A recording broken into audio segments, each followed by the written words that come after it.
Hello and welcome back to Sheltered Sages, the podcast where two formerly sheltered homeschoolers talk about the complexities of life, one Reddit story at a time. I am Philip. And I am Andrew, and he has been practicing. I have been practicing this.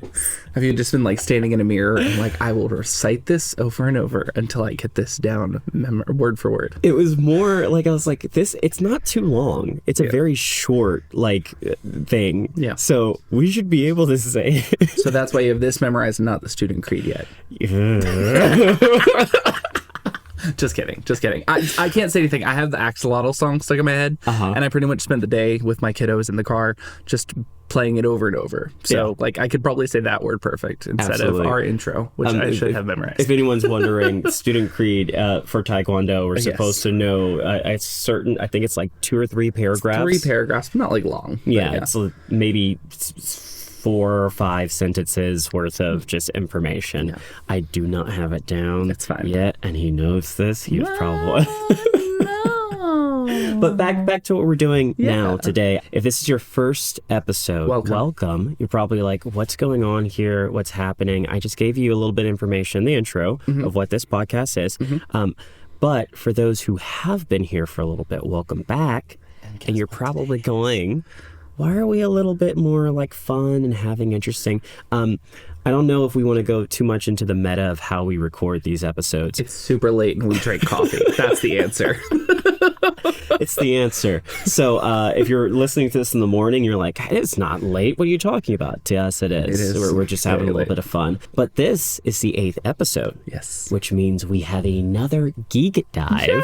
For everyone. I love the Geek Dives. I know we've only done one and we're doing a second one, but I'm excited. I've done prep. I'm very excited for the prep. For all of those who also want to talk about Geek Dives are just us talking a little bit more about what we like, what we love, certain geeky type things and topics that we might not have in our mainstream episodes, but we want to have every once in a while and might kind of lead to more interesting topics that we have later on. Absolutely. We still read Reddit stories and everything like that, but we also like to talk more geeky. Yeah.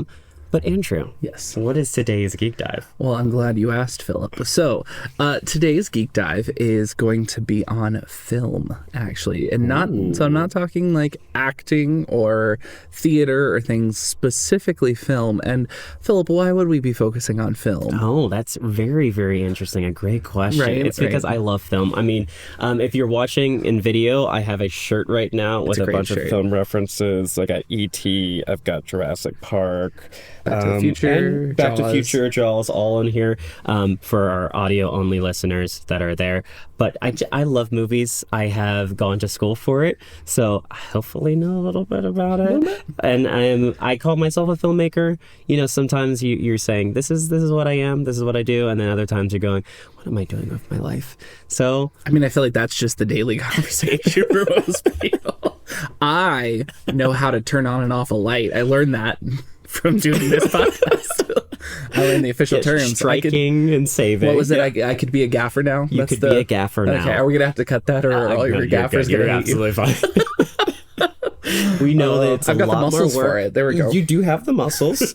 It's a lot of work, though. Like it absolutely I'm is. lazy. Yeah, a little history. I did work in production for a little bit. I had various jobs across there, visual effects and other things like that. So I love the industry.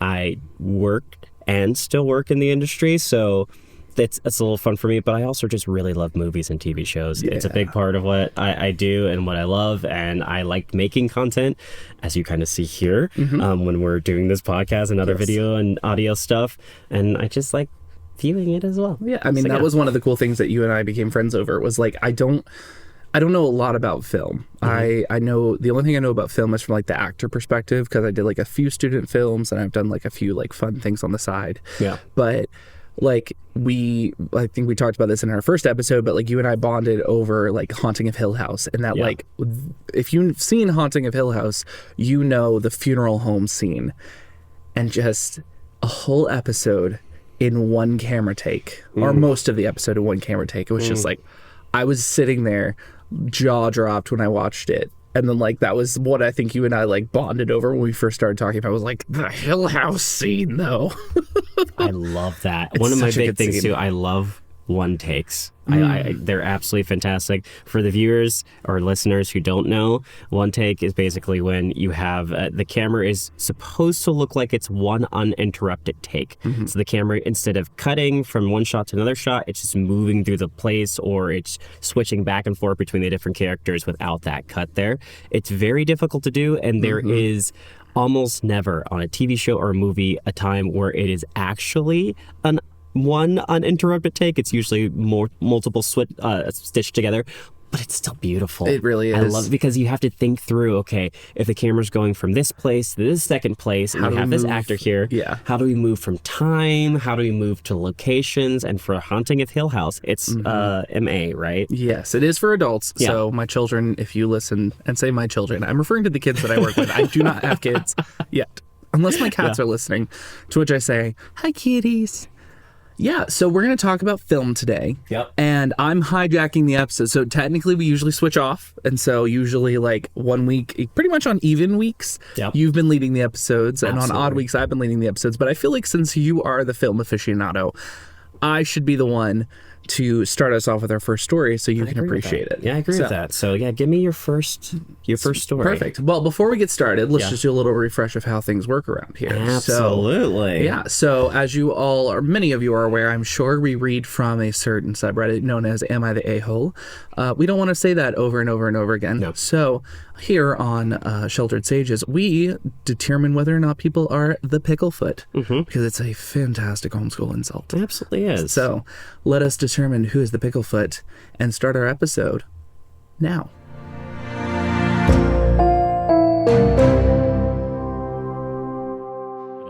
All right. Well, I feel like we should start with a fun one that's going to be a little bit more in your niche. Okay. So it's going to be more about filmmaking and the process behind it. So for our first story, am I the picklefoot for anonymously posting a negative review of my friend's film and never owning up to it?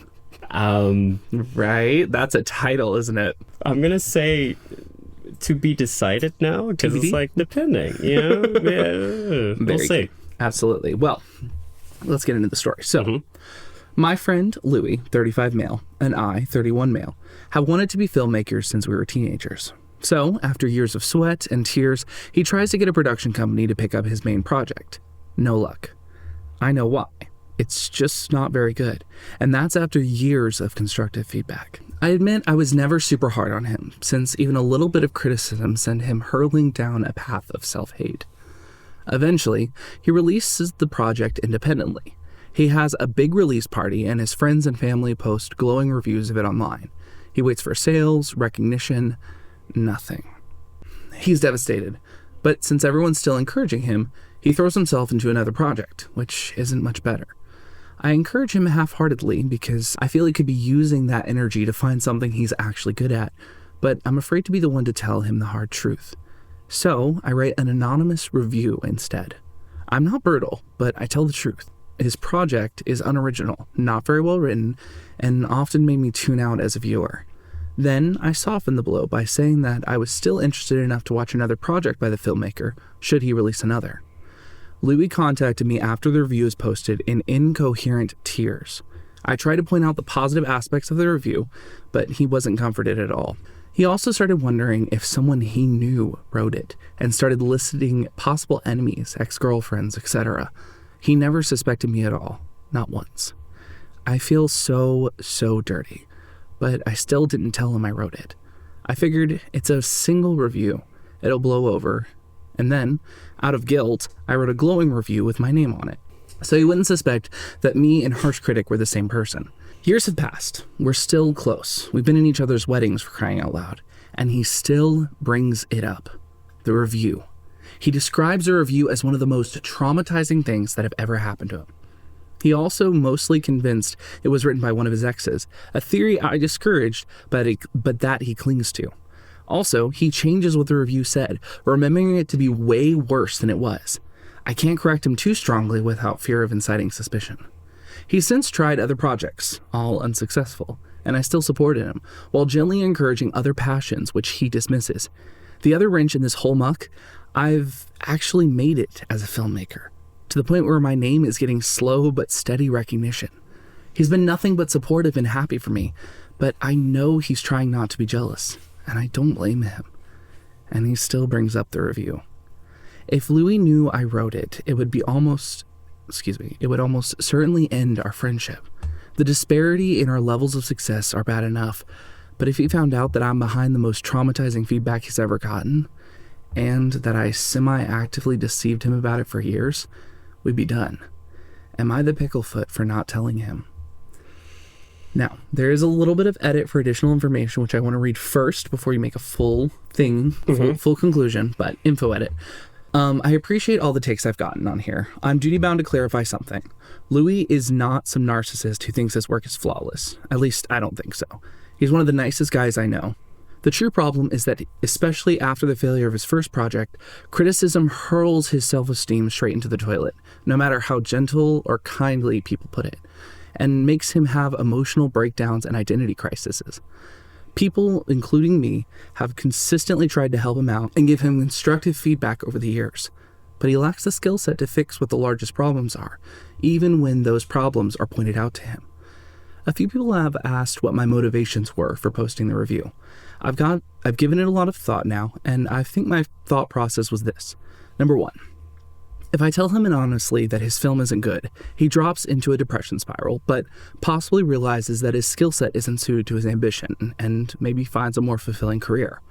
Number two, if I tell him directly that his film isn't good, he drops into a depression spiral, possibly realizes that his skill set isn't suited to this ambition, and I lose a friend. If I don't say anything, he still drops into a depression spiral, but only after a long, expensive road of more rejections and wasted time and resources, during which time he could have obtained a more useful skill set and better career. But I still posted that glowing review to comfort him and cover my butt, which doesn't help any of the outcomes above. So that was counterproductive, and at least makes me partially a picklefoot. So that's the end of the edit. That's hard. Yeah. Okay, first, I'm just going to say, if my film's weren't good, you tell me, right? Oh, absolutely. Okay, cool. Because I've been wondering about that for the longest time. This really mean... I'm joking. I'd straight up own it. Okay, cool. But it would be over like margaritas and like you'd be like, Chili's. hey, let's talk about this. We're gonna talk about it. Yeah, I've broken down every single shot that was wrong, like shot for shot. That's fair. That's What fair. is it? Pixel messing with it, everything? Yes. Yeah, the official words for that. A little bit more risque. This is hard because on one side, I feel for both of them, right? Mm-hmm. It's like if you're a filmmaker or an artist of any kind and you're making art, you always feel like you're not doing it properly or something is wrong with you or you're failing in some way or another. Sometimes it is true that you're failing in some ways. Other ways, it's like, no, you're just having that imposter syndrome where you think you're a lot worse than you actually are. So it is a sad feeling when you're not sure why you're not getting the success that you really want to get, especially in something that you're really passionate about. Mm-hmm. I will say, though, on the other side, I have met so many people who feel that they are filmmakers, who are missing very fundamental, I guess I'd say, skills in that space, where you're looking at their content and you're like, okay, you have good ideas and you're really passionate about it. Like, you're going out there and making it. I think one of the biggest issues with filmmakers out there is that they cannot start making a film. Like, they have so many ideas in their head. They want to write a script down. They want to get actors together, but they never actually go out and do it. So I have so much just like respect for filmmakers who are going out there and making movies regardless of whether they're good or not. Some people are okay making bad movies. They're just happy about it. But then once you make that movie, you're like, okay, it's not so great. And they make the second one, and you're like, oh, this is not so great in slightly different ways, but kind of the same way. You start to think of those people like, oh, well, maybe I should help. And I've had friends like that before where I knew that what they were doing wasn't going to be as successful, but then it kind of comes down to how you take feedback. And so I guess the third part of that is, regardless of whether you're a good filmmaker or a relatively bad filmmaker, you need to be able to take feedback and take it in a way that you're not completely hanging off what they say. Yeah. Like, I would always... I appreciate people saying that my films are great, like, especially when you did something really difficult and complicated and you're like, hey, I did this. You want people to go, congratulations, that's great. This is a great film. But then it's also like, I appreciate almost more when people go, this is an amazing movie. Here's where I thought we kind of lost a little bit, or here's where I think it could slightly be better, or in your next one when you're working on that, I think we could work through those things, especially if it's coming from a place where they understand those problems that were in the film. They might be even in the industry themselves, and they're like, here's how I can help you. That helps me so much more. Now, I'm not saying like to go out to your friends and say, this was good, this was bad, these are things, because sometimes I don't want your feedback. Mm-hmm. Some people are okay without having any feedback whatsoever. But if someone's asking you directly, like, hey, is there anything I could fix? Be nice about it, but I think it is better to find a way to be kind but explain to them why you feel that they could do better versus not saying anything at all, or just kind of going, yeah, they're bad, and talking about them behind their back. Yeah, I think for me the hard part is, as I said, I'm not a filmmaker. It's not my passion, it's not my thing, but I am a creative, like we've talked about before. Yeah. Done writing, I've done music, I've done things like that. That's more of my like creative interests and niches. And it is that reality that there are certain people that you want feedback from, mm-hmm. and there's certain people that you don't want feedback from. And obviously you shouldn't give those people you don't want feedback from that energy and that like, oh, well, thank you. Like, I'm going to take all your things to heart. But at the same time, I do think there is a bad precedence that comes from not being able to accept the critique and feedback from your close friends that you do trust. Mm-hmm. Because it's like, even like you and I, when we've talked about it, like I've let you read like books I'm probably never going to publish, and I've read some of your screenplays and things like that. And usually a lot of times we'll have that conversation of, it's like, are you looking for feedback on this thing, or should I just like let you know what I enjoyed about it, kind of thing. And like kind of preambling of like, okay, this is what I like, I want to talk about some things, but I also want to be aware that, hey, you might not be in a place right now where you want feedback. Or, hey, maybe right now you're just in a place of like, let's be excited that we got the project done and let's shelve it for a few weeks and then we can come back and start tearing it apart. Yeah. And so if this person, every single time that they get any form of criticism, go into a deep depression cycle, you need to pursue something where you're not going to be actively judged in mm-hmm. a job. Like, and I think anything creative, there's always going to be some element of judgment thrown into it. Yep. Because people have tastes, and whenever you do art is so subjective to like what people like. Like one of my most favorite movies I can't stand, and that's okay. Mm-hmm. It's Step Brothers. I can't stand that movie. If you're listening, wife, which I know you are, I've said my piece about that movie. But anyways, art is subjective. So there are going to be things that like, oh, I just don't like this. But I think it's so important that like when we give feedback, and this is something we talk about with my kiddos when I'm doing like a taekwondo or when I'm training them how to be coaches and how to give feedback and like instruction, is it's like we always want to do what I like to call the feedback sandwich, basically. Mm-hmm. And so with that, it's going to be this idea of like, you want to give one thing that you appreciated, you want to give a criticism, mm-hmm. and then you want to give something else that you appreciated, and kind of like sandwich that criticism between the two positive things that you enjoyed about it. And that's like, I think it's just a psychological way that I was taught to help people recognize that like, hey, I'm being intentional to focus on things that I like and speak more about the good that I enjoyed than the things I didn't. Yeah. And it's very interesting when you start teaching kids to do that, because they don't actually know how to find that positive, because we're only trained to hone in on the negative. Oh, yes. We're much. So good at finding the negative. So good. And it's like, you're not supposed to do that. You do need to try and find the positives. Yeah. And so, I don't know. But I think like you actually, I like was going to be like, all right, so Martin, I want to say criticism. How would you handle this? Like, It was very interesting of like, you kind of hit all the things I wanted to ask you about this. But like, in that kind of situation, what would you do with this situation? Because... So, I'll start with the person who is seemingly making not great films, mm-hmm. right? So I have met people before. Like I said, I have had friends in the past that wanted to be filmmakers because, you know, you go to a film school, you have all these people around you. They're like, yeah, I'm going to be a filmmaker. I'm going to make these great films. I'm going to do stuff. And you see their content and you're like, this is bad.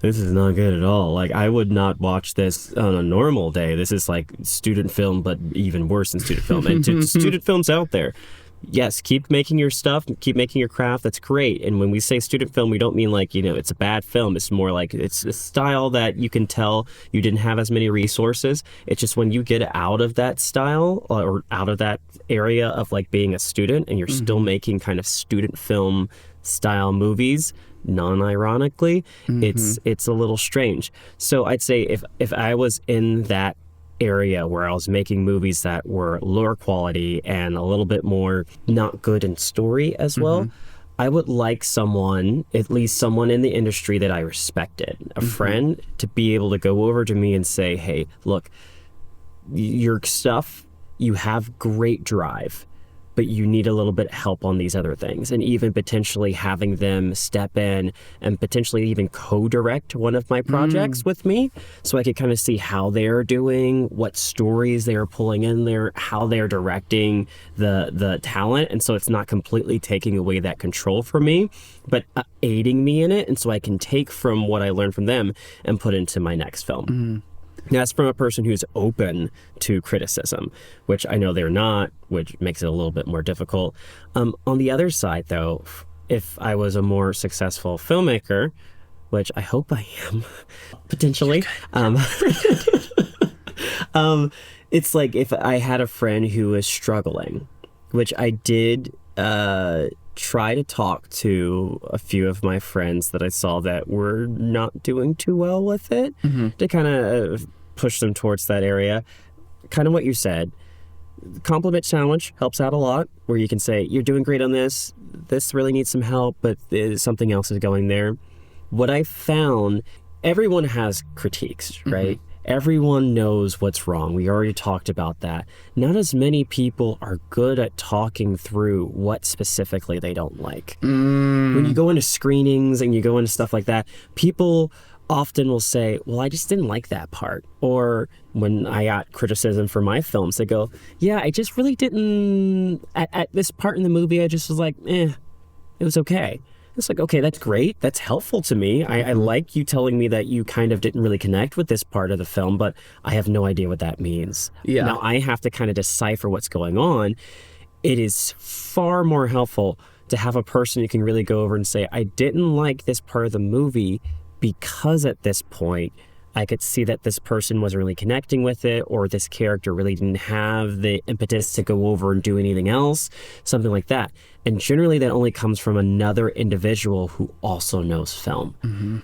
So hopefully I will be able to speak a little bit towards what I feel went wrong in their film, and kind of have, instead of like, hey, here's what you need to fix, more like, here's what I feel could help make this better.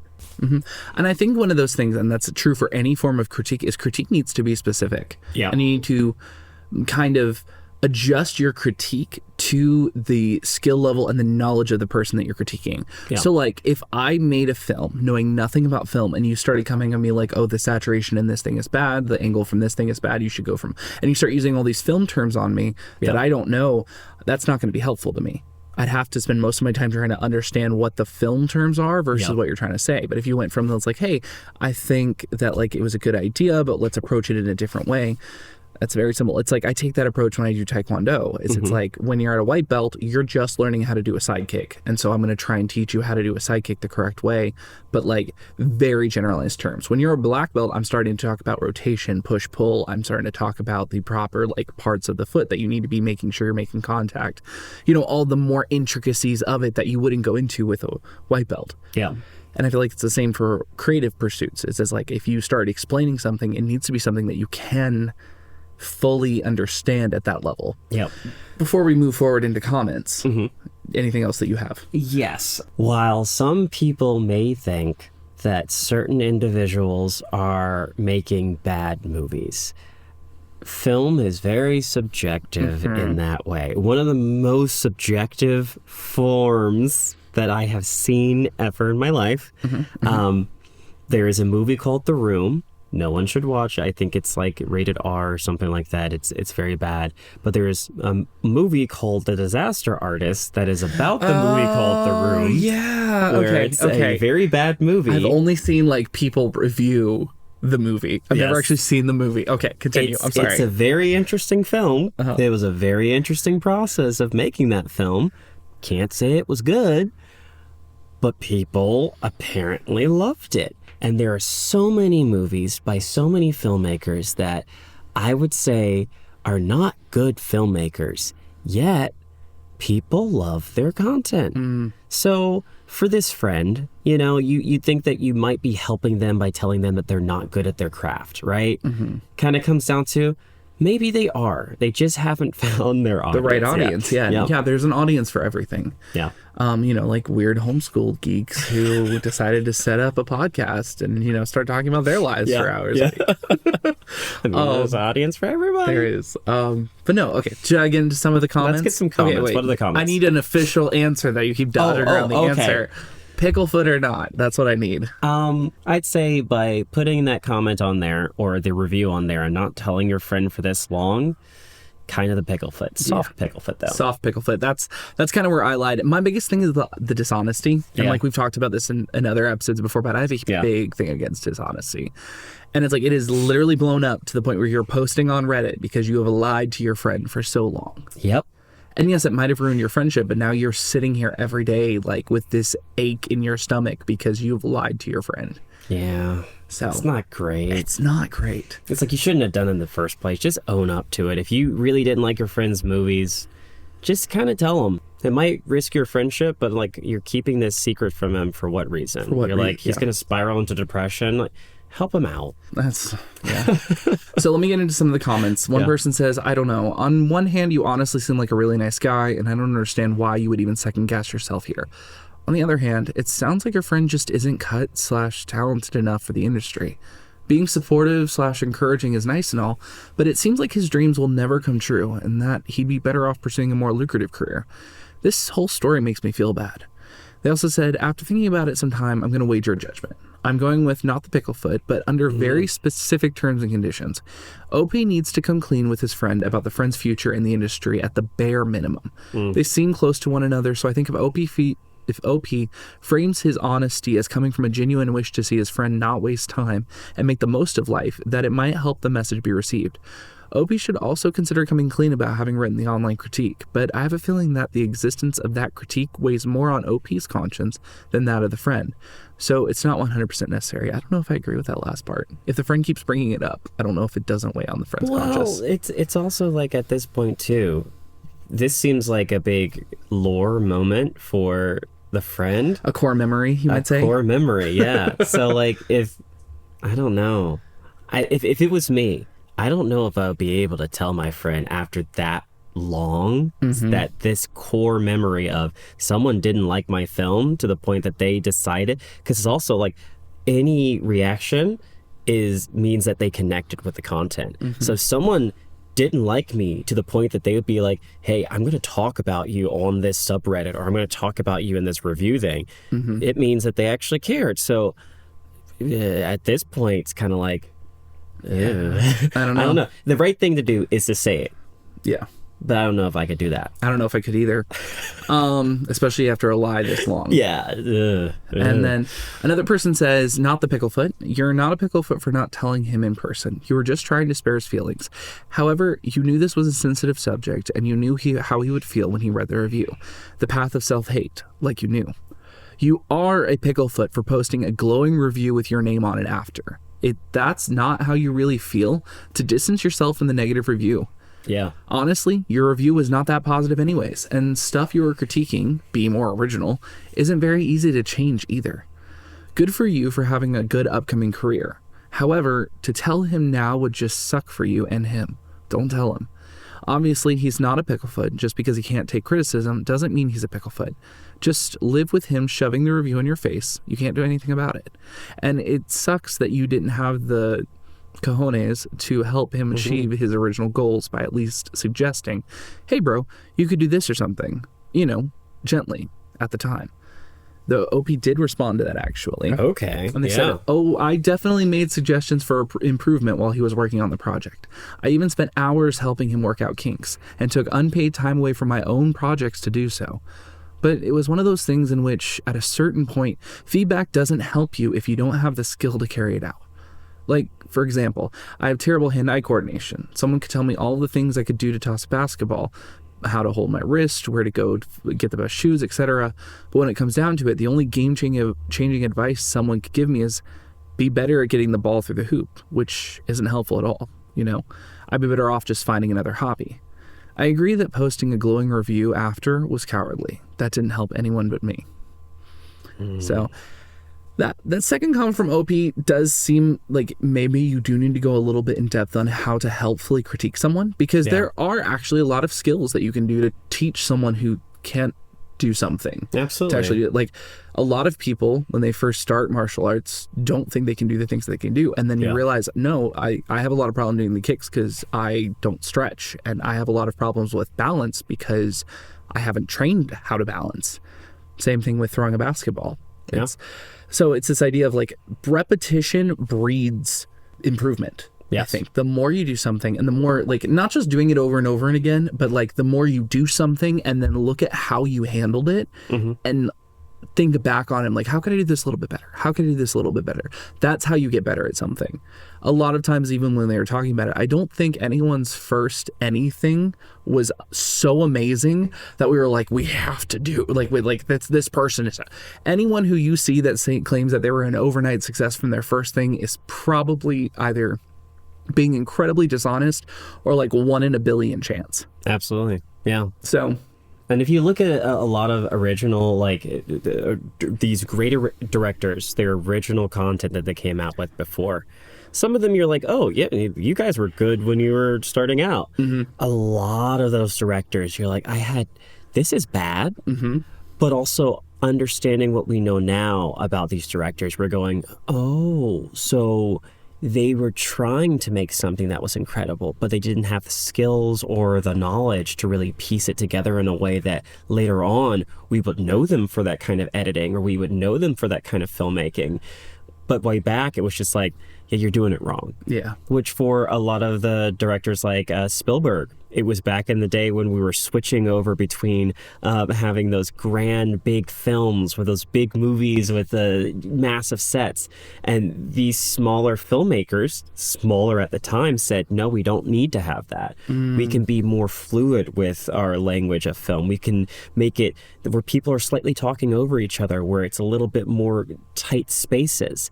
And now we know and love that style, but at the time they're like, no, it should be like the big westerns where you have these huge wide shots, these massive spaces, millions of poppy flowers in a field. Yes, exactly. There's sometimes some really nice big sweeping shots. And so I would still say, I'll go back to a positive intent. I try to say that all the time. When you're talking to anyone, when you're working with anyone, have positive intent. It seems like OP here, why I say he's a slight picklefoot, is because he's thinking that his friend cannot make it in the industry.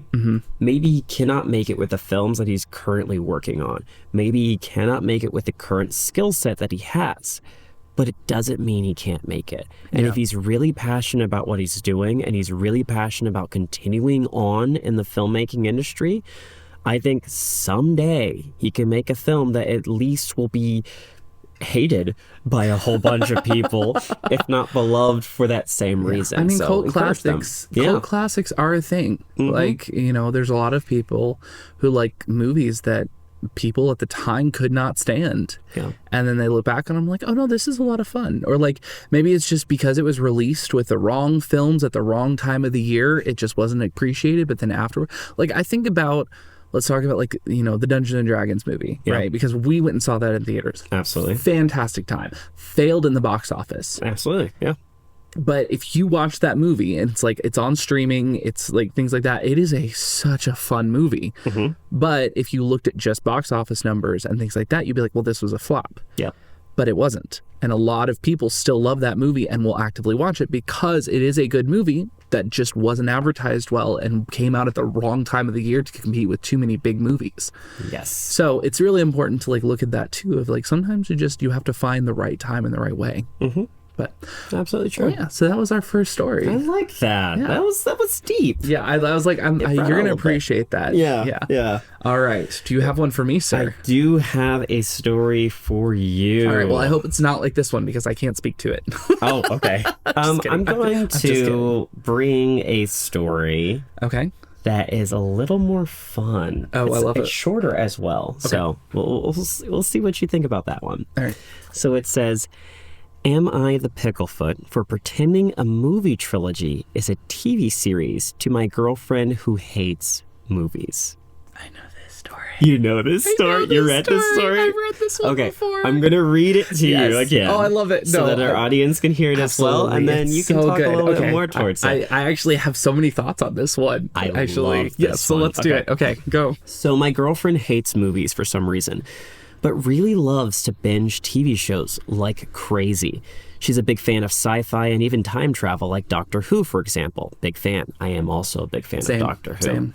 I go through Capaldi, waves. fantastic. Yes. You can talk to me about it later. However, apparently she's never heard of Back to the Future.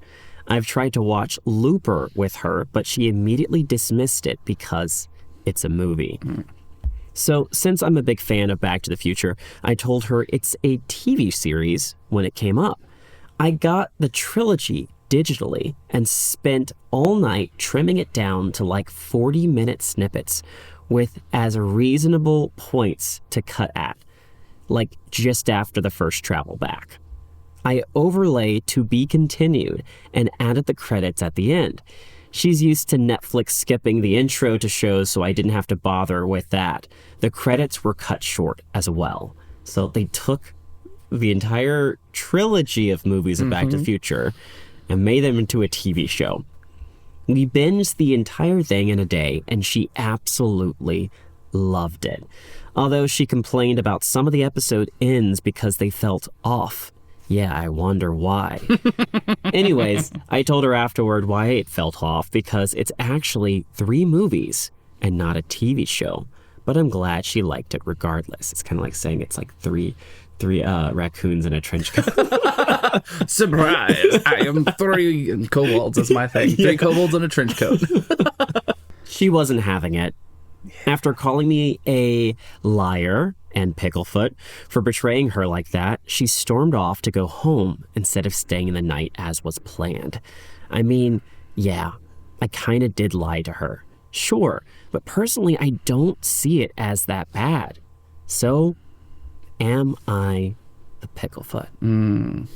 I have so many thoughts on this. Okay. Yeah. So, great story, because there's some parts about it I love. So the first thing I want to say, and we'll start with the compliment sandwiches we talked earlier. Absolutely, let's go. The amount of effort that this guy put into like cutting down the film. Yes. And like into the snippets, adding the credits, things like that. Incredibly creative and really, really cool to do. Don't lie to your girlfriend, period. Yes. Sorry. That's just like, that's my thing about it. Because it's like, this is cool.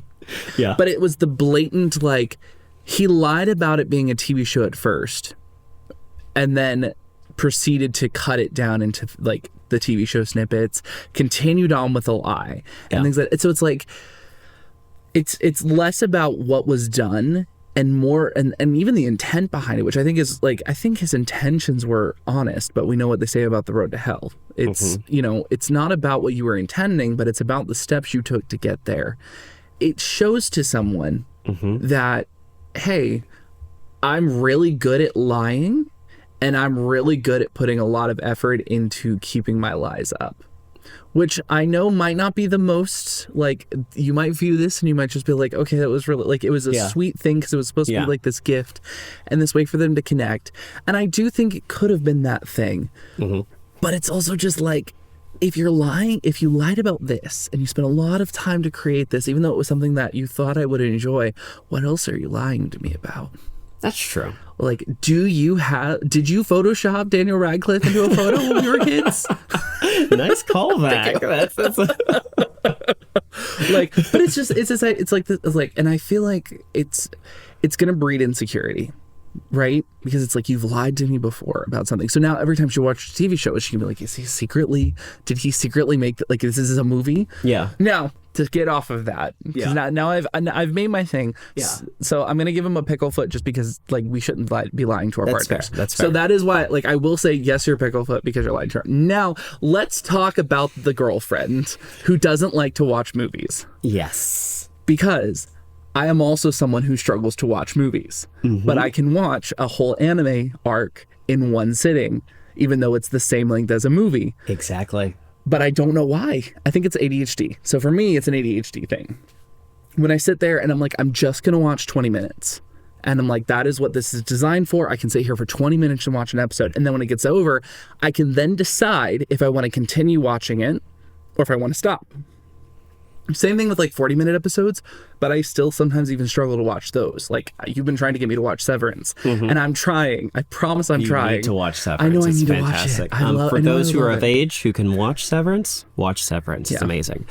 But like, it's so hard even for me to like commit myself to sitting down for 40 minutes to watch a TV show. But I would watch 2 episodes of an anime just like that, because like, how can you just finish 1 episode of an anime? You've got to watch another one. Yes. So it's like, it's a weird mindset that you get into that you only allow yourself to watch one thing. Yeah. And that's where I kind of got into as well. It's the frustration of she doesn't want to watch a movie. And my wife is also very similar in that way. She does like watching movies with me, but it's also, in your mind, you think it's easier to watch a, let's say, 40-minute episode of a TV show versus an entire 2-hour movie. But let's say you're watching 4 40-minute episodes. That adds up. You're still watching about the same amount of content over that amount of time. It just is broken into those 4 pieces. Yeah. And so I do have a kind of personal problem with how a lot of streaming networks are taking their movies that are things that should have been movies and putting it into short form series. Okay. I see those everywhere. It's basically one of those series that's like 6 a limited episodes, time series. 4 episodes, a limited time series. It's basically a movie that's broken down into certain chunks. It's kind of longer than an actual movie, but a lot of times because it's longer than an actual movie, they're adding in so much more content that you would have probably cut out for good reason for just a normal, 120-minute whatever film. Yeah. And so I feel a little frustrated with that because generally those streaming networks do so for people like his girlfriend who are like, I can binge something really easily. I am happy to binge something. I just don't want to look at a movie. Yeah. So like, interesting thing for like me and my wife, and maybe this will change before we actually like release this episode, but my wife has never seen Lord of the Rings. Oh, yeah. Yeah. Yeah. Not seen Lord of the Rings, none of the movies, has not seen any of the Hobbit movies. And every time... The Hobbit movies. Well, at least the last 2. The first Hobbit movie was fun. Sure. And a second on-camera disagreement. I mean, we have thoughts, but yeah, I just go ahead. love Martin Freeman and like... Benedict Cumberbatch as the dragon. It was so much fun. I don't know. I think he's fantastic. My Sherlock was coming out, I think, really when I enjoyed it. I did love Sherlock at the time. That's fair. But anyways, but at the very least, like, we have to watch, and I'm not even saying like we have to watch the extended 3-hour long. I just want her to watch the theatrical release versions. But every time I suggest, she's like, no, I have to mentally prepare. And I'm like, we never have time to mentally prepare. So sometimes, the first time I read this, I literally thought, I was like, I should do this for Lord of the Rings, and then we'll watch all of it. Yes. So back to the story, in that same kind of vein. When I first read it, I was like, I don't really feel that he's a picklefoot. I do understand what you said, and I do agree with you. Do not lie to your significant other. Yeah. I feel like with all of this, he put a lot of attention, he put a lot of time and effort into making something that she didn't really want to watch in the form that it was, into the form that she would be happy about. It's kind of like if you don't like to eat carrots whole, you cut them up into smaller pieces and you give them over to the person who doesn't like it because you feel like, carrots are still delicious. You put effort into making sure that they could still enjoy this content, but in the way that they were happy with. But you should always tell them first. Yes, that's my big thing. It's the concept of consent. Yes. Right? Like, we're not going to get into like the deep levels, but like they talk about like tea all the time. If you give someone a cup of water, telling them it's a cup of water, but it's really a cup of tea that you flavored like water, then you laugh because you tricked them to drink tea that they thought was water. You're taking away their consent and their freedom in it, and it's a betrayal. Really, it's a betrayal of trust. Yep. And so it's for this situation, and it's kind of like we talked about before when we talked about like lying and how we handle these kind of things. I think if he had skipped the lying, or at the very least if he slipped up and said like, oh, it's a TV show, and then realized like, it's not a TV show, I shouldn't have told that to you, but I was really like, this is one of my favorite film series and I really want you to see it. What if I spent some time and made it in a way that I think you would enjoy it? Where you wouldn't have to commit to long form content. You wouldn't have to sit here for hours and hours and hours. We could just sit down and watch an episode. And if you like it, we can keep watching it like we would a TV show. And if you didn't, we could skip it. Yeah. Then, yes, there's going to be a little bit of hurt because like the initial lie, right? But even if we didn't have the initial lie and we just were like, hey, I really wanted to try this for you to help you enjoy this. Think about how much better that conversation could have gone. Because he put a lot of effort into it as well, because he wanted to enjoy it with his girlfriend. Yeah. And then it will come down to, and I will say this, and I know this will be a little bit of a hot take, but if this is something that like is important to you, if watching film is so important to you, and like even if you go to this length to make it and your partner is refusing to participate in that, especially in like the dating stage, because we're not in the married stage, we're in the dating stage, doesn't live together, things like that. It might be a point in time where you have to think about like, okay, clearly this person doesn't want to try and do the activities that bring me joy. Yeah. And that's important for me. Maybe this relationship isn't the best for me. And like, I hate saying that because I don't want to be the person that's like, break up or get a divorce, those kind of things. Like, we don't want to play that game. But at the same time, especially if you're dating and you're not committed and you're not married, like, yes, you're committed, but you can recognize that like, hey, this is a big deal to me. You can recognize that and have that be something that you guys talk about. And so I just think that could be something important.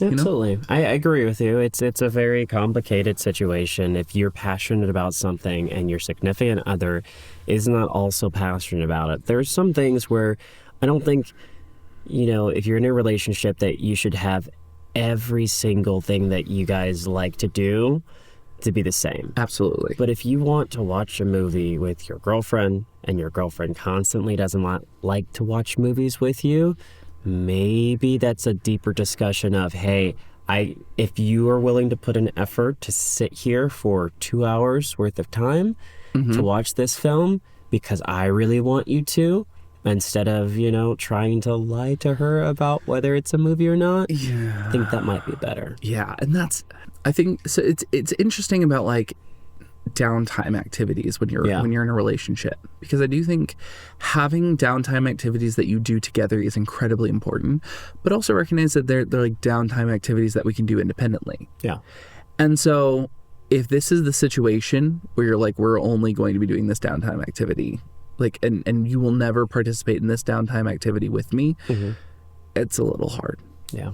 But we want to talk about edits here. Okay. You want to hear what happened at the end of it? I think you already know. I might. I don't know if I don't remember. You want to talk about, because he put it on this subreddit. Okay. Everyone talked to him about it. Okay. And then he came back and explained what happened next. Okay. So here's what he said. Love a follow-up. Yeah.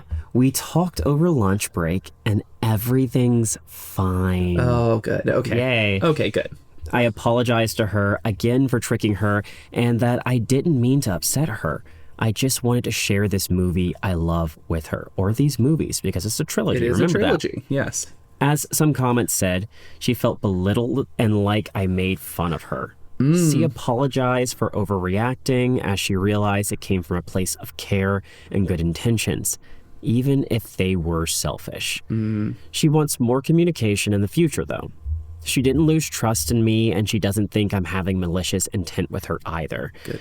We're going to watch Looper tonight. Oh, okay, Yeah. good. And then one of good. those comments that I want to follow that up with is, I'd be flattered if someone went through the trouble of episodizing a movie they think I'd love because they know that my attention span is like. That's a lot of work. I guess I could see why she'd feel like you lied to her, but I don't really understand her reaction.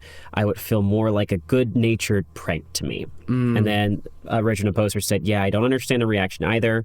It was definitely a good-natured by me, but my guess is she really did take it the wrong way, in a way that I didn't think about. Yeah, I mean, it's one of those things, is like, we're all entitled to how we feel in that moment. I do think, and I love that she apologized about, like, hey, I overreacted. And I think that's good to recognize. It's like, yeah, what you did was, not the nicest thing in the world, but also, like, it really, like, there was a lot of work and effort that you came to doing it in a way that I would enjoy. Absolutely. And so I do think that is a good take. Yeah.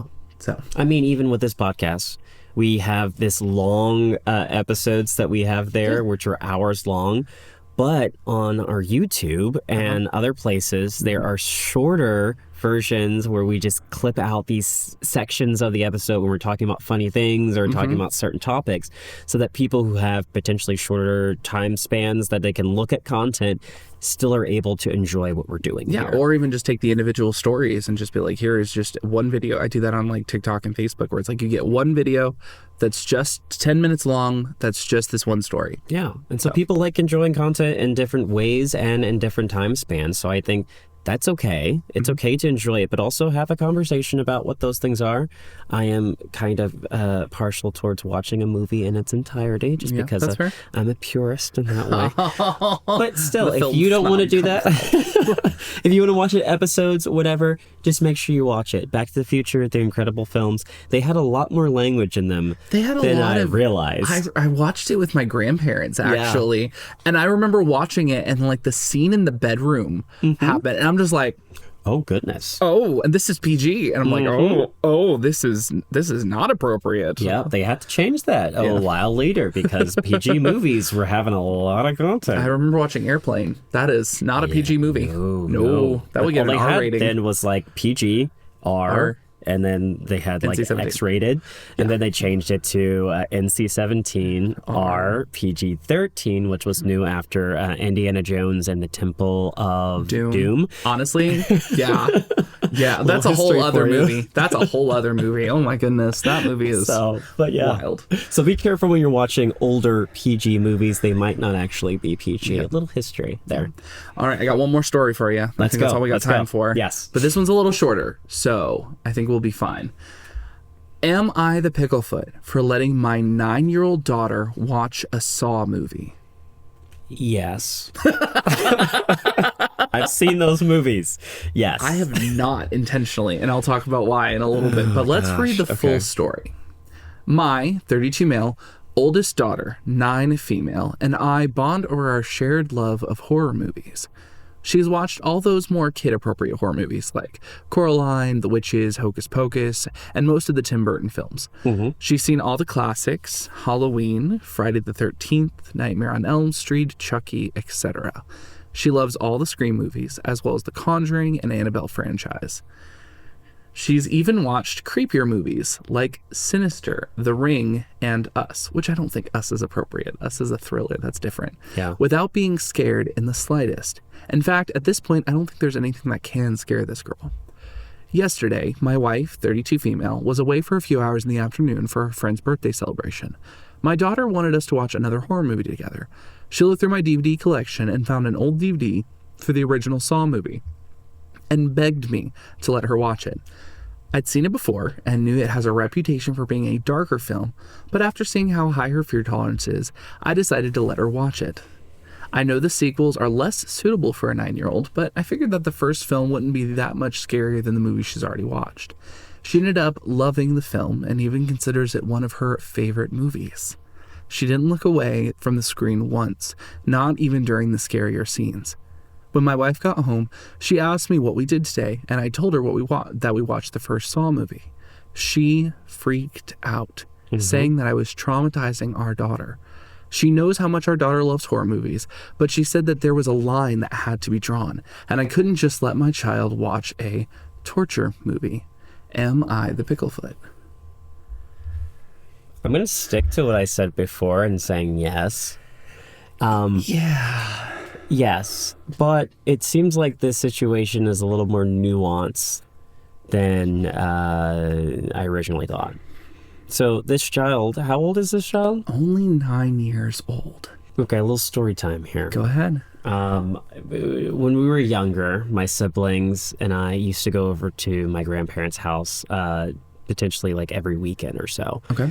And so my grandparents, they would have us watch, TV shows and things like that. Usually it was Disney Channel. We didn't have cable at home, so when we went over to their house, it was like the first time that week, or really ever, we would be able to watch like something that was Disney Channel or Nickelodeon or something like that. We enjoyed it often. But when we stayed over for a little bit longer, one weekend when I was around 8 or 9 years old, my granddad decided it was a good idea to show me one of his favorite films, which was Independence Day. Okay. Independence Day is a very fun film where aliens attack the Earth. Yep. And the humans have to fight against those aliens on Independence Day to save the world. It has really, really incredible VFX shots. And I think at a very early age helped me realize that I wanted to go into visual effects.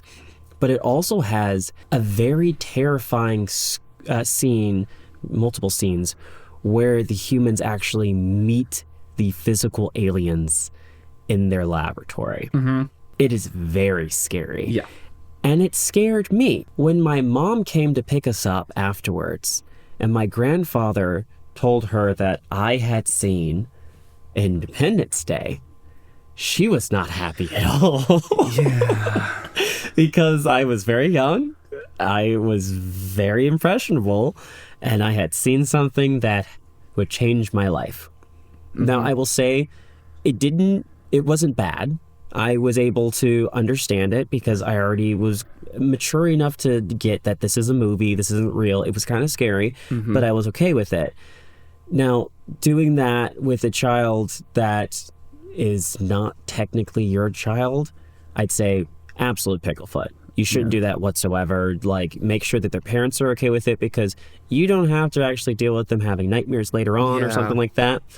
With your own child, though, that you have already shown them a lot of real horror films. Basically, every film on that list that they were talking about is R-rated. Yeah. I'll save my thoughts because I have a rant as well for this one. So to finish up my rant there, one, I don't necessarily feel that you should show any kind of child a real horror movie until at least age 13 or so, or until they can understand what's going on here and that it's more for entertainment versus actually a real thing. Because a lot of these films are showing people being put into terrible circumstances over extended amounts of time as entertainment, and showing torture, especially in Saw films, for a child to go, wow, this is fun. Can change it. They might enjoy it, but you don't necessarily want someone to enjoy films in that way, especially at that age. So I'm going to say yes, you're the picklefoot, especially if you're not afterwards kind of sitting down with that kid and going, okay, so one, do not hide objects that can unlock things in places that should not have those objects that can unlock things. We're not doing that. No. That's not good. And this is a movie where they are making that part of the story for the visceral reason of people going, oh, that's very uncomfortable. But what do you think? I have a lot of thoughts. Yeah. And I want to preface this by being a person who enjoys some horror movies. Okay. I don't enjoy all horror movies. I'm not like the person who has to go see the next horror movie thing out there. I am a person who does enjoy a good slasher. Like they said, the Scream movies, actually the Scream movie, Scream 2 specifically, one of my favorite films. Yeah. I just love from the cinematography perspective, the play with tropes and things like that they did from a writing perspective, all these other kind of things about that movie. Yeah. There is so much, and this is saying someone who works with kids on the daily basis, there is so much that exposing your children to that kind of content at an early age changes how their brain works. Mm-hmm. And I want to preface this with, I am not a child psychologist. I'm not an expert in that. I can only explain what I have seen and what I know from experience myself. When you show children these kind of content, it does desensitize them to violence. Okay. And I think that and we'll read a little bit in the comments that some people are just kind of at this idea of like, oh, she's lying about them being her favorite movies or enjoying them because that's what she's trying to have a relationship with you and this is how you guys are bonding. Yeah. Which could be happening. But I do think that if he has shown her this many movies, it is possible that it's desensitizing to her because that is what happens. Mm-hmm. I still remember the first horror movie that I watched, like fully watched all the way through. And I think it was the first Scream movie. Mm-hmm. And I still remember being so scared that night that I could not sleep and that I literally was shaking in my bed because I was terrified that someone was going to jump out of the closet and stab me because they did that so many times in that movie. As I'm an older person and someone who has seen a lot more movies, I now go back and watch that movie and it does not bother me whatsoever because I have become desensitized to that. But there are still movies, like even on Valentine's Day, there was this new movie that came out called Hard Eyes. I don't know if you heard about that one. I have not. Basically, it's like a slasher movie meets a rom-com, interestingly enough. And basically, like, it's a serial killer that only goes after like married couples or people, like partners and things like that. And so I almost went to go see it, and then let me look up some things because there's been a few times I've gone and seen a movie and like a certain thing or like a certain way they did something icked me the wrong way, and I was like, it ruined my entire experience of the movie. Mm-hmm. And so I looked at it, and one of the things that I speaking about things where they're not supposed to go on certain parts of the head. Yeah, there was a scene like that, and that is one of my no-nos. But that's the thing, as an adult, I have learned what I'm comfortable with, what I'm not comfortable with. Kind of like coming back to that idea of consent. Even by my own head, I know what I'm comfortable with seeing, what I'm not comfortable seeing. I don't play around with hauntings movies, really. We talk about Haunting of Hill House, but it's a little bit different, and we can go into a deep dive on that in another day. But I don't play around with supernatural stuff. I don't play around with demonic possession. I don't play around with some of those. I don't play around with those Saw movies because it's just not my... I don't like that stuff. Yeah. But I, as an adult and an older person, can look at that, experience some of it, do my own research, and make my own decisions. Even as you're becoming an older teenager, like you were talking about 13. I personally think closer to 15 or 16, but that's just, again, my own preference for when I think kids should start being considered to watch horror movies. Yeah. But you can make your own decisions at that point in time and have the maturity to be able to have the conversation about what is real and what isn't. Yeah. What do you have any thoughts on that? I was just going to talk also about there's a difference between different kinds of horror movies. I know a lot of people look at them and they go, oh, it's just horror and complete, it's totally... There are so many different kinds. You talked about thrillers that are before. Yes. Thrillers are more like an action-packed feature where instead of necessarily bad things are happening to these good people, they're trying to escape or they're trapped in a certain area and they have to get out. Those are kind of different films that I think are interesting. Room, which was a very, very powerful kind of thriller horror film based off of a real story, I felt was a really good story to tell, still for a more mature audience because it had some very heavy topics in it. But not to be confused with The Room. No, not The Room. Brie Larson, that's in The Room I'm talking about. Yeah. I was on the first time you brought up The Room, I was like, are you bashing the Brie Larson movie? Because that's a great movie. But I was like, I know what you mean, yes. Yes, so that's a fantastic one. There's also suspense kind of horror movies. Those are my favorites. I love those. I feel like Insidious is one of those suspense kind of horror films. If you watch the movie, I don't like Insidious. it's really creepy. There's possession and other things like that. Again, it's a very deeper film. It's PG-13 though. Is it really? Yeah.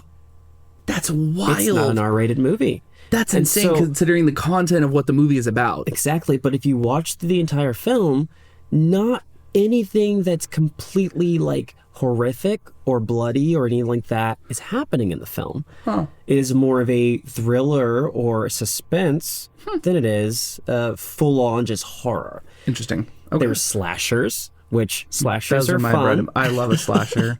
They're more gory and they have a lot more kind of physical body horror in them that's happening in that way.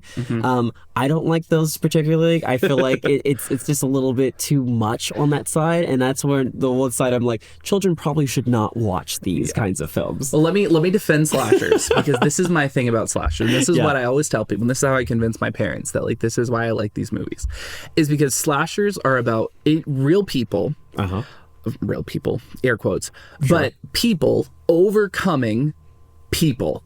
Like it's just a person who is really usually intelligent or things like that, who is overcoming a person and or a group of bad people who are trying to hurt you kind of thing. And I love that because then it really does come down to like I'm not saying that like this is something that could happen, quote unquote, but it like grounds it a little bit for me and makes it more of something where I'm like, okay, what would I do in this situation, or how would I handle this? Or like that's one of the reasons I love the Scream movies, is because it is that slasher, and the protagonist for throughout most of the movie is incredibly smart. Like they make really wise decisions and do the best thing that they can in those moments, and they are rewarded for that, except for when situations pop up that they can't predict. Like they're, spoilers for the first Scream movie that's over 20 years old, multiple killers. Yeah. And so it's like, how is this happening from how is the killer doing this? How do we defend ourselves? How do we survive? And then I just love a good, smart protagonist. Yeah. And I feel like the slasher genre really promotes that as like the intelligent protagonist. Absolutely. Yeah, and there's a lot of different movies in that genre that have flipped it kind of on its head. If you're talking about Happy Death Day, where they're going back in time, or what is it? You need to see Totally Killer. Have you seen that one yet? I have not seen. It's on Totally Amazon. Killer. You should watch Totally Killer. Okay, it's fun. Is it R-rated? I don't remember if it's R-rated or PG. Okay, we'll look it up. It's goofy. It's like it's a comedic one. It's very Scream adjacent in a way, but it was fun. It was fun. Freaky. I started watching Freaky as well, which is a flipped on its head type horror movie. It's a little more risque. That was the one that made me start looking up deaths before I went into the theater, because the scene in the bathroom with the wine bottle was too much for me. Yeah, it's a little rough. I won't go into details, but if you've seen the movie, that was a little, like, I remember watching that and like my wife and I were just sitting each other in the theater. I'm like, that was a little much. And she was like, yeah, that was a little much. And I was like, yeah, okay. So I started looking up. But then you have movies like, sorry, I know we're probably running out of time, but like, then you have movies like The Invisible Man. Like, yes. Such a good movie. And I think there was like only one death in that entire movie. Yeah. And it was so intense. Quite often, like, honestly, there's not much to it. It's just, that movie was the first movie in a really long time that like would make me freak out at night, because I'm just sitting there and I'm like, is he here? Is he here? Is he in the room? Is he in the room? Hello? Or like, how will we know? I remember, I think I watched that movie and then I was staying the night at a friend's house to like watch their dog. And I remember things creaking randomly at night, and my heart started racing, and I'm just like, I haven't felt this feeling in a while. But all that to be said, to like go back on the tangent, we can make those decisions as an adult. Yes. As a 9-year-old child. Yes. You should not. I very strongly feel that you should not be watching that at that age. Absolutely. And I feel like, too, different things can scare different people. But it's not always about being afraid. I will say for myself, watching Independence Day, it didn't necessarily scare me. What did scare me at that age was an episode of Reading Rainbow The Halloween episode. We never were allowed to watch Halloween episodes for that very reason. Because they're terrifying. They're terrifying. Reading Rainbow is not a very terrifying TV show. And if you look at that episode now, the Halloween episode of that, it's not very scary because he tells you a creepy story, which is really just a story with an unexplained ending. And then he goes in and explains the ending. But the unknown terrified me. I had so many nightmares about that episode, even though he explained what was going on. And I was like, but what, at the end, he goes, the end, or is it? And I'm like, is it the end? Is something happening? You should not read H.P. Lovecraft then. I couldn't. Those like things like that where it's like, is it actually? Those, like, they just terrify me. I cannot do it. And so I still think as a kid, when you're going through and you're watching these kinds of movies and you're looking at this kind of content, your brain is still developing. Yeah. So even if a kid can sit there and not scream, if you're not screaming, it doesn't mean you're not scared. Yeah. If you're not making an audible or physical reaction, it doesn't mean that it's not affecting you. And so if you're going, well, yeah, they love it. And even afterwards, they're like, yeah, I'm really enjoying it. Some kids don't actually understand what emotions they're going through at that time because they don't understand what's happening. And so later on they go, yeah, that probably wasn't a good movie to watch at that age. And that is why I'm going to segue into the comments, because one of the comments actually addresses this really nicely. One of them said, "You're the picklefoot. My parents showed me films that weren't age appropriate in terms of violence and horror. At the time, I found them morbidly fascinating, but I paid a high cost in anxiety and nightmares." Yes. Kids don't have the maturity to consent to that. See, this is where my brain was at. That, like, I know I read this comment somewhere, but saying, but she likes it, doesn't make the consent issue go away. It's like, you, at 9 years old, you really don't know, though. Nope. And, like, yes, I can appreciate the idea of, like, oh, she loved Coraline. Well, fantastic. That's great. I'm glad that you love that. That's a terrifying movie that I genuinely get freaked out at when I watch it as an adult. Big difference between Coraline and Saw. Yes. even big difference between Coraline and Halloween. Yeah. Even like the original Halloween, I watched it, I think, a few years ago for the first time, because I was trying to go back and like watch slashers I had never watched. And on Halloween, we're gonna watch all these horror movies. We only watched the first one because I was like, this is terrifying. Yeah. But also the nudity in that movie is incredibly inappropriate for a 9-year-old to watch. Like, there's almost a whole on sex scene that happens in that movie. Often those movies, because they already have the R rating, they just go along with, And it's like, and then so I'm just like, that's another side of it that I'm like, you shouldn't be exposing your children to those kind of things. And again, I know I speak as someone who's doesn't have a child, but I work with kids every day. And sometimes when like the 7-year-old kid walks up to me and like starts talking about like Deadpool versus Wolverine or Deadpool and Wolverine, and I'm like, you are 7 years old. Yeah. I enjoyed that movie, but I'm an adult and can appreciate like the stuff going on in it. You are a child. That movie was so intense. Yeah. And so it's like, it's just like, what are you, again, it's just, we have to be so careful with kids and entertainment. We really do. You got to be careful with kids. What we were talking about before on the parenting episode. I think everyone's out here is trying, right? Yes. And I don't want to say like, oh, you need to be super, super careful and make sure they're not watching. Sometimes it's fun to watch something that's a little bit edgy. Above our age group. Yeah, and above our age group. Yeah. It's kind of like a rite of passage in a way. That said, if you're a parent and you're trying to help your kid understand these kind of concepts, be open and ready to explain some more complicated or difficult things in those movies. And as a parent also, if you can't explain it, either find a way to explain it or don't let them watch the movie. Yeah. Even if they're not asking those questions about like, why is this happening or how is this happening towards there, they could be thinking it. And so I think it's really, really important for us to be able to explain further, then we think we might have to explain, especially for these difficult situations. Another person commented, I thought I was fine with the stuff I watched as a kid, but now as a whole 41-year-old, sometimes I will be lying in bed and remember something I saw in a movie when I was entirely too young and realize that actually that was really disturbing. They didn't use the word really, they used another word. Yeah. And it's disturbing to me as an adult, and now it's etched in my brain until I die. Interestingly enough, I remember when I think I was like 6 or 7, and I was at a GameStop, and I was buying a game. And as you know, back in the day, and they might still do it in some stores, but they would have the TV on. And back then it was like the big box TV up in the corner. Yeah. And it was like playing either music videos or it was playing a game trailer or something, but it was with zombies. And I remember watching that as a kid and seeing that out of the corner of my eye. And like, of course, I think the person said like that morbid curiosity of like, what is happening?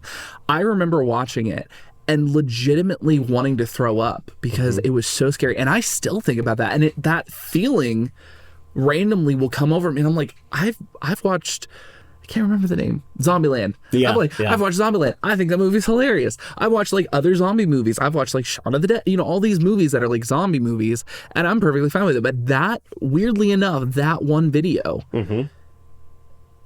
was such a weird, visceral, like, shift in my like whatever, like I don't even know what to call it, but yeah. I'm not again, not a professional, but like it was such a shift that like I still sometimes get the ick.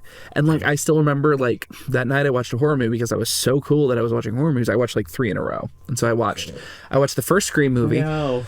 I watched this weird YouTube Makers movie, and then I watched Cabin in the Woods. Which, have you ever seen? That's a fantastic movie. I know. I know. I love, as an adult, I love it. As a 16 to 17-year-old who had never watched horror movies, that's a movie. It's a movie. That's a movie. And so it was like, that was one of the ones where it was just like, There's a lot of tropes in that one. Yes, a lot of subversion. That's where I think I started to love my trope subversion. I didn't even know the tropes, but I love the trope subversion. All that to say is that kids are so impressionable, and they will create the response, I think, that you want them to create. Yeah. So what I really think was happening here is I think this dad was wanting to watch horror movies at home. If I can get my 9-year-old kid to love horror movies, then I can watch whatever horror movies I want. Yeah. But the reality of the situation is she's a 9-year-old. She can't make those choices for herself. But yeah, I say overall, movies have such an ability to take us places and do things that really other forms might struggle with. Absolutely. So with horror movies, you can show very, very detailed kind of terrible situations or very, very happy situations. You can transport people away from their current everyday life or make it a very satirical or even more intense version of their everyday life than they might have experienced before. And so it's one of the reasons why I love it. It's one of the reasons why I really wanted to continue in it, because before it was like, oh, I want to be an astronaut, or I want to be a scientist, I want to be an inventor. And I realized it was because these movies showed me an aspect of the world that I appreciated so much. And I was like, if these films can inspire me, how much could I do to the next generation or the next groups of people who are going to be inspired? How can I push it forward? How can I change people's minds about, certain tropes in movies? How can I make the next Haunting at Hill House and make people go, how did they do that? Yes. Like, what's going on? And potentially help 2 friends come together at a random shop in the middle of nowhere where they talk about my episode and then eventually go on a podcast and explain it to others. Right. Yeah. I think it's fun. Yeah, it's really, really cool. So I think that's all we got time. I think we went really far over our normal. Really far over, but I think it's because we were having such a good time. Dives are so much fun. I love the Geek Dives. Well, thank you all for listening and for coming along with us on this film Geek Dive today. Yes. So as we've talked about a little bit before, we have some socials. Do you want to go over them, or do you want me to go over them? I'll have you go over them. Okay. Yeah. All right. Well, you can follow us if you're watching on YouTube. Obviously, there's that little subscribe button with a little bell on the side that you can do a little ding-a-ling, and it'll notify you every time we drop a new episode. If you're watching, I do this every time. Yeah. If you're listening on Spotify, Apple Podcast, or wherever it is that you watch, wherever you listen to a podcast, Experience your podcast. I do experience. say on like our shorts, catch the podcast, because I'm like, that's wherever smart. you catch the It's a podcast, catch-all. or wherever you podcast is, I think, the other way I do it. Nice. Okay. But you can also, as we've done a few, I still haven't gotten any Yeah. by the time that, like, we're recording this episode, but Okay. we are starting to get comments on our videos and things like that, which makes me happy. Yay. Non-family comments, which are always Okay. I know. That's very, very nice. Very, very nice. So if you have any listener writings that you want to write in, you can email us at shelteredsages@gmail.com. Absolutely. And just put the little subject of a listener write-in, or a, want to know whether or not they are the picklefoot, then you can do that. And we will make some very, hopefully, compliment sandwich judgments, Absolutely. but please feel free to engage with us. We're really enjoying this. Definitely not have weird moments where we, and by we I mean me, feel inferior and like, this is gonna Absolutely end in never. a dumpster fire. That's just me. Yes, but thank it's you fun. for all of your comments and for all of your feedback towards this. Please continue watching. Please continue commenting and liking and sending in stories. We love it. Yes. So give us more. Please give us attention. We are homeschoolers. We're also second born. We crave the attention. You're second born, right? We figured this out. Yeah, Yes. yeah. Second borns. We crave attention. Please send us more. We enjoy it. But yes, thank you so much for listening to this episode. We will see you on the next one. See you on the next one. Bye. Bye.